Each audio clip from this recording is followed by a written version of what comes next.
Bonsoir à tous, merci de nous rejoindre pour cette émission spéciale ce soir consacrée au rugby avec cet événement prévu sur le sol mauricien pendant le week-end du côté de la Bourdonnais dans le nord de l'île. Donc cadre magnifique pour cet événement rugby avec la participation de plusieurs nations déjà bien sûr, dont Maurice. On va en parler justement ce soir avec d'abord Kevin Venkia qui est le président de la Mauritius Rugby Federation. Bonsoir. Bonsoir. On a également le plaisir et l'honneur d'avoir avec nous Azouz Aïb. Vous êtes directeur général de Rugby Afrique. Bienvenue chez nous. Bonsoir. Bonsoir. Et puis, quelqu'un qui est là depuis plusieurs années déjà et qui aide énormément à promouvoir le rugby mauricien, c'est Jean-Baptiste Goblet. Vous êtes DTN. Bonsoir. Bonsoir. Donc, je me tourne tout de suite vers Kevin Venkia. L'événement, on voit ça juste derrière, A Game of 12 Nations in Paradise. C'est bien sûr Mauritius Sevens. Et c'est un événement grandiose en rugby, on va dire. Événement grandiose, événement historique, parce qu'on s'est battu comme des lions pour pouvoir avoir le tournoi à Maurice. Dieu merci, nous l'avons. Maintenant, il va falloir qu'on le prépare correctement. L'événement, ce n'est pas seulement pour moi, c'est pour tous les Mauriciens, c'est pour tous les amateurs de rugby. C'est cette espèce de Graal qu'on a pu emmener à Maurice et pour pouvoir promouvoir le rugby à Maurice. Alors, 12 nations présentes pour ce tournoi, n'est-ce pas? 12 nations africaines. Je ne vais pas tous les citer. Ouganda, Côte d'Ivoire, Burkina Faso, Sénégal, Cameroun, Estonie, Lesotho, Sénégal, je crois que je l'ai dit, et Maurice. Ça va être quelque chose quand même d'énorme parce que toutes les équipes se valent et on attendra samedi matin, on verra bien, on commencera par l'Algérie.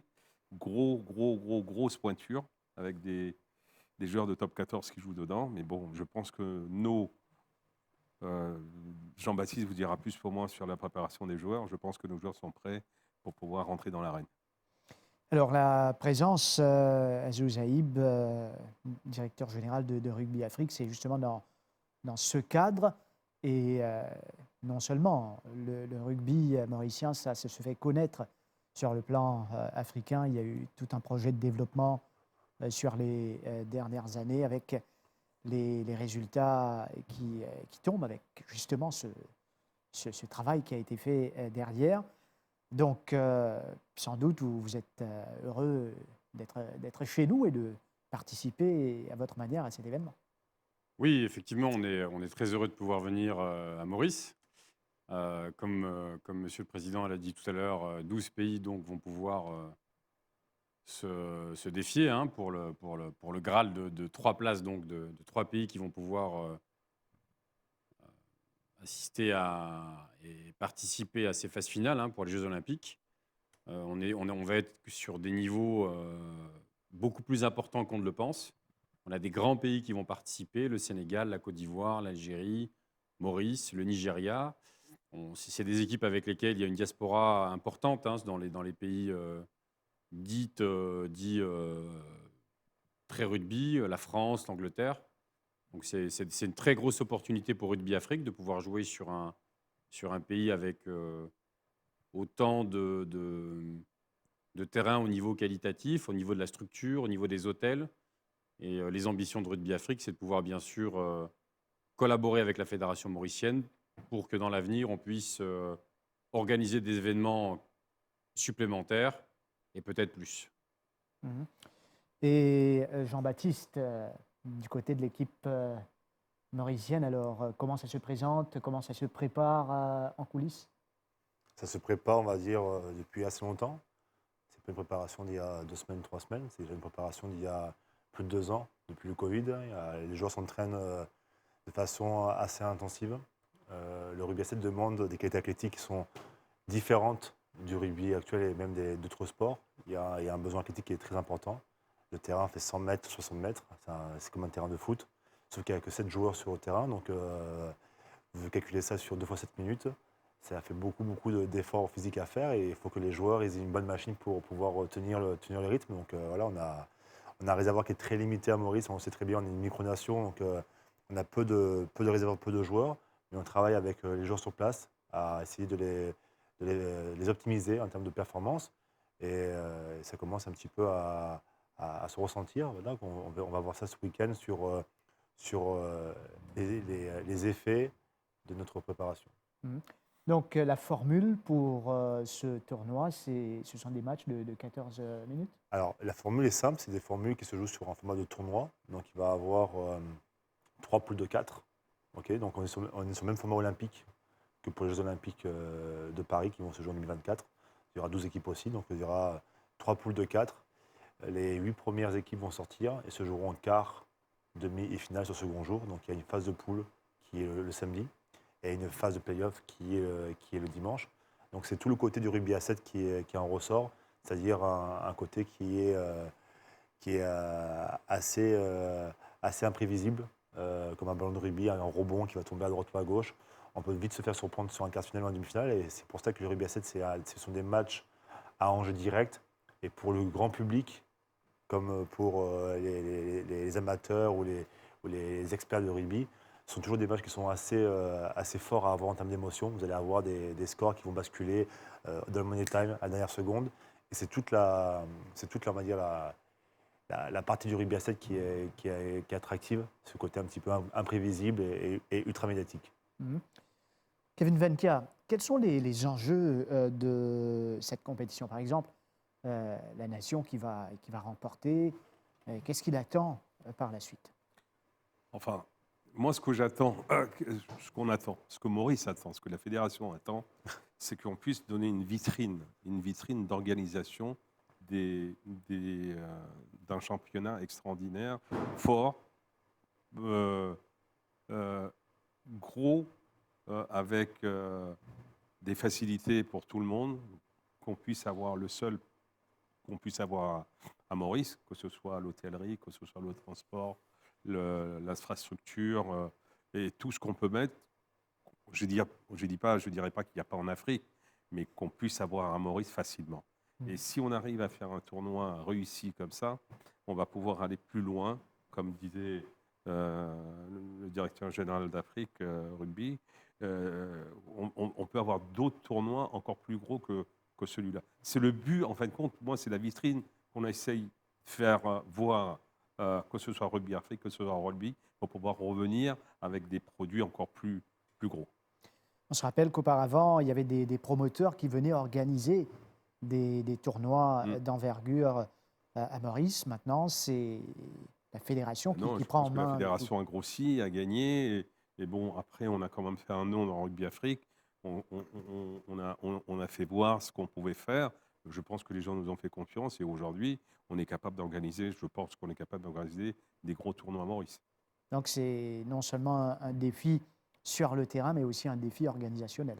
Exactement. L'organisation, vous savez, on travaille dessus depuis un mois, mais c'est vraiment hyper dur. Mais bon, on a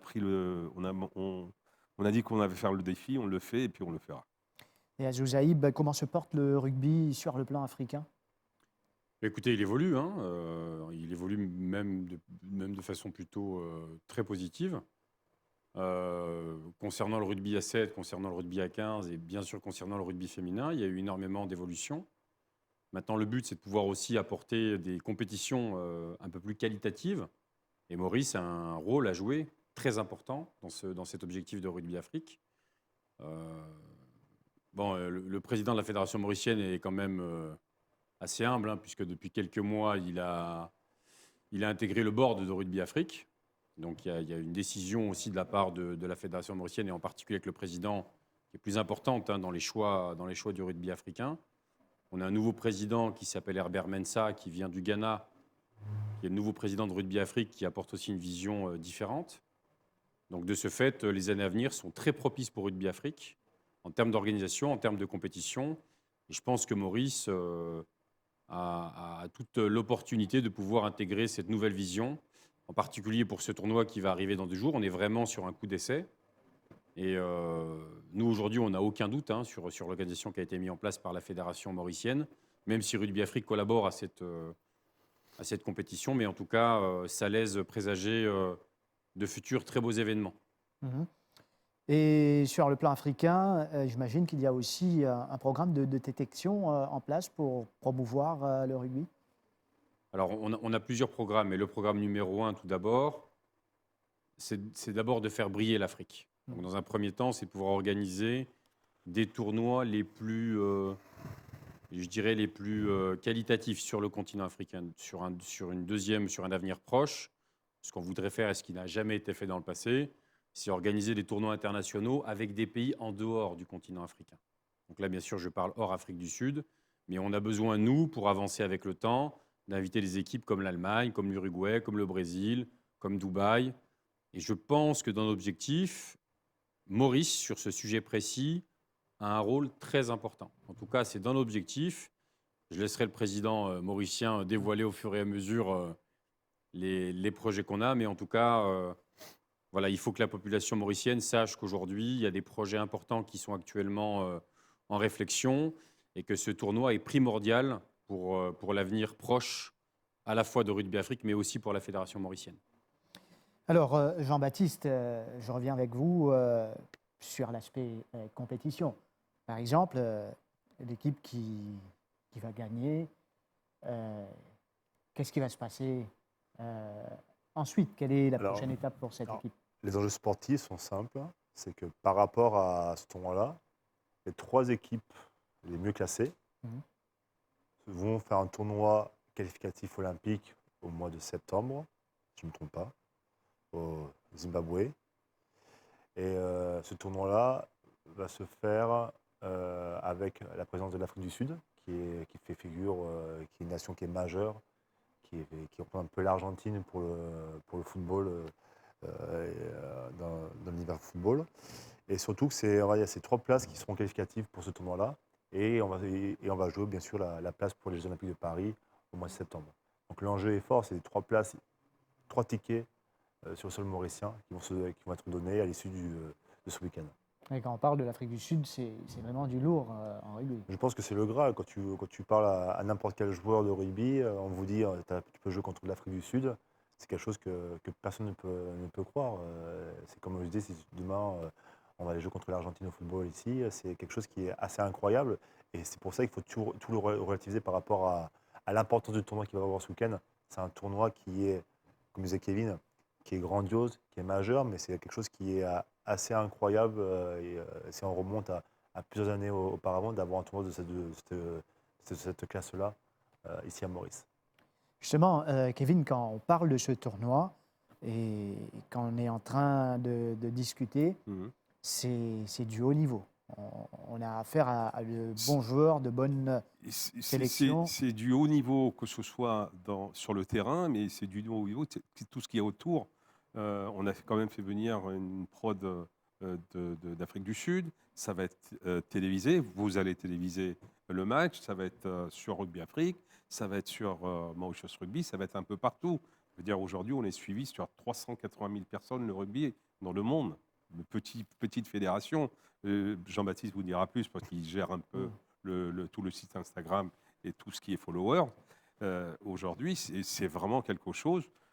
Je ne sais pas si ça a déjà été fait à Maurice, mais vous le constaterez vous-même de visu, que c'est quelque chose que moi, je n'ai jamais vu encore. Et le lieu dans le nord, la Bourdonnais. La Bourdonnais, pourquoi la Bourdonnais? Parce que déjà il y avait assez d'espace pour pouvoir monter la structure qu'on voulait monter. On ne veut pas avoir, comme disait Azouz tout à l'heure, avoir 40 000 personnes, ça ne nous intéresse pas. Je préfère avoir 2 000 à 3 000 personnes dans un petit stade avec une ambiance folklorique comme c'est l'habitude du rugby pour pouvoir donner envie aux gens de venir voir. C'est surtout ça qu'on a envie de faire. Et on a envie de faire une belle petite fête à Maurice concernant ce tournoi et concernant le rugby. D'accord. Et Azouz Aïb, alors les nations qui seront là, vous les connaissez déjà, je pense, pour la plupart. Il y a aussi des nations émergentes. Je veux dire que le rugby, ça se développe pas mal sur le plan africain. Tout à fait. Là, par exemple, on a 3 nouveaux pays donc, qui vont intervenir lors de cette compétition. L'Égypte, hein, qui vient d'être intégré à World Rugby. Le Congo, qui vient d'intégrer à World Rugby. Et on a le Lesotho, qui existe depuis un petit moment, mais qui est une petite enclave à l'intérieur de l'Afrique du Sud. Et donc, aujourd'hui, on a de plus en plus de pays qui s'intéressent à ce sport. Le rugby, aujourd'hui, est un des événements les plus importants au monde. La Coupe du monde de rugby est le 3e événement le plus vu au monde. Les Jeux Olympiques, la Coupe du monde de football, et ensuite, on a le rugby. Donc, avec tout le respect, bien sûr, que j'ai sur les autres sports, le basket, le handball, le volley, etc., le rugby, en fait, sur un point de vue mondial, a un intérêt commercial, a un intérêt au niveau des spectateurs qui est complètement différent. D'ailleurs, la Coupe du monde qui aura lieu d'ici quelques mois en France permettra de renforcer mes dires. Mais ce sport est aujourd'hui mondial. Je pense que pour la Fédération mauricienne, pour la politique mauricienne, c'est une grosse opportunité. On peut imaginer à moyen terme, et si je ne dis pas de bêtises, aujourd'hui, on a une académie actuellement à Maurice qui travaille en collaboration avec la Fédération mauricienne, qui fait un travail exceptionnel. On peut imaginer à moyen terme de pouvoir faire venir des équipes étrangères se former sur le territoire mauricien. Et là, je parle par exemple de la région. On peut parler du Lesotho, on peut parler de Madagascar, on peut parler des Seychelles, on peut parler même de la Réunion, c'est-à-dire d'avoir même un pays français qui viendrait, en tout cas une région française qui viendrait se former avec les infrastructures exceptionnelles que vous avez à Maurice. On peut imaginer aussi un centre de rééducation à Maurice. Il y a énormément de choses à faire. Et je pense que cet événement, cette opportunité, c'est une grosse opportunité pour la Fédération mauricienne, mais c'est surtout une grosse opportunité pour l'État mauricien. Et j'insiste dans le fait, avec ma petite expérience à l'intérieur du continent africain, je pense que la réussite de ce tournoi va apporter énormément de choses, à la fois pour la Fédération, mais à l'ensemble des citoyens de la Fédération mauricienne. Je vais prendre la balle au bon. Concernant, par exemple, le médical, c'est la première fois qu'on va faire un HIA, le commotion cérébrale, qui sera fait en Afrique. À part l'Afrique du Sud, c'est la première fois que ça va être fait durant un tournoi. C'est quand même quelque chose d'extraordinaire. Tout ça, ça fait partie de l'événement de ce tournoi. D'accord, et Kevin a parlé, on le sait, hein, les jeunes surtout, ils sont là sur les réseaux, on parle d'Instagram, de Facebook. Bon, il y a quelques années, on attribuait ça qu'aux jeunes, mais maintenant, c'est devenu des outils essentiels de com. Et quand on parle de rugby, de la fédération, là également, il y a tout ça à gérer. Bien sûr, la communication, ce n'est pas uniquement, on va dire, des communications internes, il y a aussi externes. Et le digital marketing fait partie des communications que tout le monde, on va dire, produit. Et forcément, on le voit que à la fois sur tout ce qui est website, à la fois tout ce qui est réseaux sociaux, on a intérêt à avoir un appui massif sur le digital, car il y a une audience qui est présente, une audience, comme vous l'avez expliqué, qui est à la fois très jeune, mais aussi moins jeune, qui va suivre des vidéos assez courtes et qui va surtout arriver à venir dans le rugby à travers ces outils-là. Donc actuellement, le rugby mauricien, on est autour de 15 000 à 20 000 followers sur Maurice, qui fait partie des leaders sur la partie digitale. Et ça, c'est intéressant parce que travailler à travers TikTok, Instagram, ces différents outils-là, nous permet d'avoir cette connexion avec la jeunesse et aussi avec d'autres personnalités. Et c'est là où tout l'intérêt, on va dire, de la communication avec notre sport. On est un sport niche. On est 750 licenciés ici à Maurice. Donc on est obligé de se démocratiser un maximum, de pouvoir expliquer ce qu'est le rugby, de pouvoir aussi montrer les valeurs du rugby. Et tout ça, c'est un travail de longue haleine. Il va falloir, et c'est une étape. Et je pense que ce tournoi-là, qui est ce tournoi de niveau international, est une étape dans la démocratisation du rugby à Maurice. Ça fait partie de notre travail avec Kevin et comme avec la fédération depuis déjà 6 ans sur la capacité à pouvoir prendre des différents territoires comme le Sud, comme Rodrigue, comme Port-Louis. Donc voilà, il faut mener le banc de rugby à travers les villages et donner envie à ces jeunes joueurs de porter le maillot mauricien. Justement, vous êtes là depuis 6 ans, ça fait déjà 6 ans que vous êtes à Maurice. Comment vous voyez la progression du rugby ? La progression, il y a déjà un héritage qui est fort sur le rugby à Maurice. Le rugby à Maurice existe déjà depuis très longtemps. Il y a eu des grosses performances sur le rugby à Maurice auparavant. Le rugby a évolué. Le rugby a été pro dans les années 95. Donc forcément, l'évolution a été faite. On le voit en Afrique, on en parle avec l'Afrique, mais beaucoup de joueurs africains jouent actuellement dans les championnats français, européens ou américains. Donc le niveau est monté de façon exponentielle sur le territoire africain. Et que maintenant, il faut aussi essayer de trouver un petit peu le bon tempo pour essayer de rester dans les clous et d'être aussi performant. Donc le rugby évolue sans cesse. On a eu la chance d'avoir du rugby féminin qui est assez fort. Depuis l'espace de 6 ans, on est sur, on va dire, un taux de croissance qui est autour de 300 à 400%. Donc on a beaucoup de licenciés chez les filles. Et aussi, on a les mêmes stats avec le rugby africain et aussi le rugby mondial. On est passé de 700 000 féminines en 2018 à 2,5 millions en 2022. Donc c'est conséquent. Le rugby féminin est une nouvelle vitrine, comme le rugby à 7 est aussi une nouvelle vitrine. Ça permet un petit peu d'aller chercher de nouvelles audiences dans le sport. Le rugby n'est pas seulement un sport où on va faire des mêlées avec malheureusement du sang et des coups. Le rugby est un sport qui est très médiatique et on le voit à travers le rugby à 7 et le rugby féminin, qu'il y a une nouvelle entité qui est en train d'arriver, des nouvelles personnalités, des nouveaux jeunes qui aiment le rugby, avec un rugby qui est différent et qui va évoluer au fur et à mesure.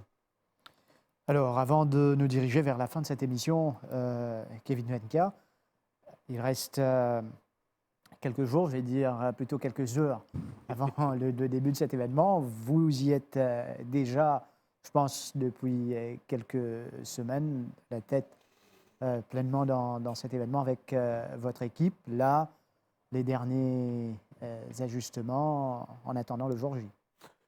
Vous savez, l'avantage que j'ai, c'est qu'on travaille en équipe. Chacun a son travail. Et je pense que chacun, et je remercie énormément tous les gens qui ont travaillé sur ce tournoi, que ce soit Denis Hulcock, que ce soit Roxane, que ce soit Isabelle, Pravin, le manager, et tous les gens tout autour qui ont travaillé ce tournoi pour pouvoir arriver à mettre quelque chose en place comme ça en si peu de temps, parce qu'il a fallu se batailler sur pas mal de trucs, les sponsors, les tentes, tout. On a tout a été verrouillé. Et aujourd'hui, bon, je ne dis pas que je suis en vacances, mais c'est sur la route maintenant. Maintenant, c'est Jean-Baptiste et toute son équipe qui reprendra le relais demain. Moi, je m'occuperai des sponsors, je m'occuperai des joueurs, des invités. Et voilà, mon boulot sera terminé et que je souhaite un bon tournoi à Jean-Baptiste et à tous les joueurs, à nos joueurs, et surtout à tous les joueurs qui y arriveront demain. Voilà. Je vous laisse lancer le rendez-vous avant de donner la parole à Zouzaïb et à Jean-Baptiste éventuellement. Donc, ce rendez-vous samedi et dimanche. Alors, samedi 24, Maurice jouera à 10h contre l'Algérie. Et puis, le tournoi, c'est samedi matin jusqu'à 18h. Et le lendemain, ça commence à 9h. Et les phases finales à 18h, je pense. Voilà. 16h. Et j'invite à tout le monde de venir nous soutenir parce que je pense que Maurice en a besoin, les joueurs en ont besoin et je pense Lille aussi en a besoin de te faire connaître un peu mondialement sur le rugby et sur le paradis sur Terre, comme le tournoi, les 12 nations en paradis. Et c'est vraiment, vraiment l'idéal. Le slogan est vraiment, vraiment idéal. Et Azouz Aïb, directeur général Rugby Afrique, vous serez un spectateur privilégié, on va dire. Je serai un spectateur et je voudrais juste ajouter un petit point sur les mots du président. C'est que le rugby est d'abord un sport éducatif. Et que tous les enfants à Maurice puissent avoir la chance un jour au moins d'essayer. Et là, je parle aux papas et aux mamans. Le rugby permet aux enfants de grandir plus vite et de devenir des hommes. Et quand je dis des hommes, je parle aussi bien sûr des femmes. La relation que le rugby a avec l'arbitre est totalement différente qu'avec d'autres sports, sans les citer. L'arbitre est totalement respecté, et l'arbitre dans la vie du quotidien, c'est votre parent, c'est le professeur, c'est le policier. Donc de ce fait, si demain on amène des enfants à jouer au rugby, automatiquement il aura un système éducatif complémentaire. D'où l'importance d'installer le rugby de façon massive dans les pays. Maurice, comme tous les pays du monde, gère un problème éducatif avec les enfants, comme dans tous les pays du monde, en Algérie, en France, aux États-Unis, en Asie, etc. Le rugby peut permettre un secteur éducatif totalement complémentaire. Et je pense que le tournoi qui va se passer dans les jours à venir peut apporter à l'ensemble de la population mauricienne l'idée, pourquoi pas, d'envoyer ses enfants dans un club de mauricien. Et je pense que ça peut être une vraie valeur ajoutée. Merci. Et Jean-Baptiste, les chances mauriciennes, bien sûr, il y a les circonstances. Quand on parle d'un tournoi, l'adaptation, entre autres, mais quelles sont les chances mauriciennes? Les chances sont réelles. Après, c'est comme tout, c'est que le sport, le rugby demande de l'humilité, du respect, et qu'il y a tout un process à avoir. Les matchs, il y a 6 matchs à jouer pour arriver au bout. Il faudra prendre les matchs un par un et surtout construire une confiance pour permettre de pouvoir performer sur les matchs couperés, notamment le second jour, les quarts, demi-finales. Ce sont les matchs à enjeu direct. Et c'est là où il faudra avoir tout ouvert, à la fois la confiance, à la fois le physique, à la fois le tactique, à la fois le mental, pour essayer de faire des grandes performances. Mais je pense que Maurice est pas figure de non-favori par rapport au tournoi, mais a envie de jouer sa chance à fond. Il y a des grosses nations, il y a des joueurs de très grande qualité, mais je pense qu'on a depuis quelques années une expérience collective qui est assez forte. On a des jeunes joueurs. On va encore avoir, je pense, l'équipe la plus jeune sur le tournoi. On va avoir une moyenne d'âge environ de 22, 23 ans sur ce tournoi-là. Donc on a encore une jeune équipe, mais qui aura à cœur de prouver devant son public sa vraie force. Merci Jean-Baptiste, merci messieurs d'avoir été avec nous Merci à sur vous. ce plateau pour parler de ce rendez-vous, mais aussi autour de ce qui nous attend quand on parle du rugby. Alors un rendez-vous qui est lancé ce week-end dans le nord de l'île, du côté de la Bourdonnais. Vous pouvez bien sûr prendre les billets et aller sur place pour encourager l'équipe mauricienne, mais également tous ceux qui vont venir participer à cet événement, à ce tournoi. Merci également à l'équipe derrière la réalisation de l'émission de ce soir. Mesdames, Messieurs, merci de votre attention. Bonne soirée et à bientôt.